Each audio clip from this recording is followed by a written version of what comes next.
নাহমাদুহু ওয়া নুসাল্লি আলা রাসূলিল কারীম, আম্মা বা'দ। এখন আমরা যে আলোচনা করব সেই আলোচনাটা হইতেছে রোজা সম্পর্কে। রোজা সম্পর্কে বলা হয়েছে আল্লাহর নিকট অধিকতর প্রিয় কি? প্রশ্ন হচ্ছে আল্লাহর কাছে অধিকতর প্রিয় কি? আল্লাহ পাকের কাছে অধিকতর প্রিয় হুজুর আকরাম সাল্লাল্লাহু আলাইহি ওয়াসাল্লাম বলেছেন, আল্লাহ বলেন, আমার বান্দাদের মধ্যে আমার নিকট অধিকতর প্রিয় তাহারাই যাহারা রোজা রাখে এবং শীঘ্র শীঘ্র ইফতার করে।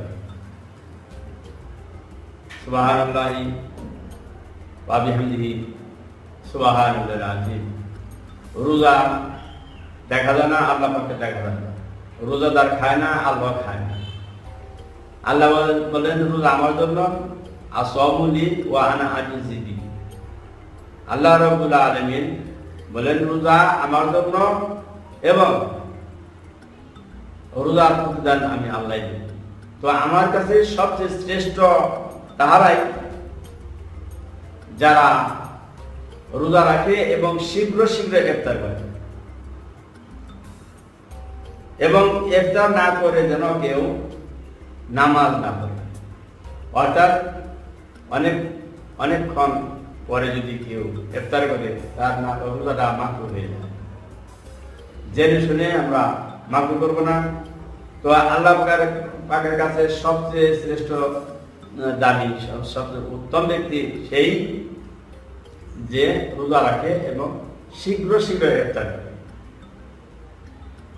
আবার শীঘ্র শীঘ্র ইফতার করতে দেয়া আমরা যেন কেউ সূর্য অস্তের আগে ইফতার না করি। তো এই হাদিসটি আসছে মুসলিম শরীফের মধ্যে আবু হুরায়রা রাদিয়াল্লাহু আনহু থেকে।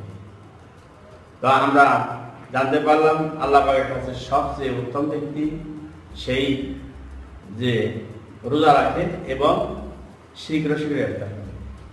আজকের আলোচনা এখানে শেষ।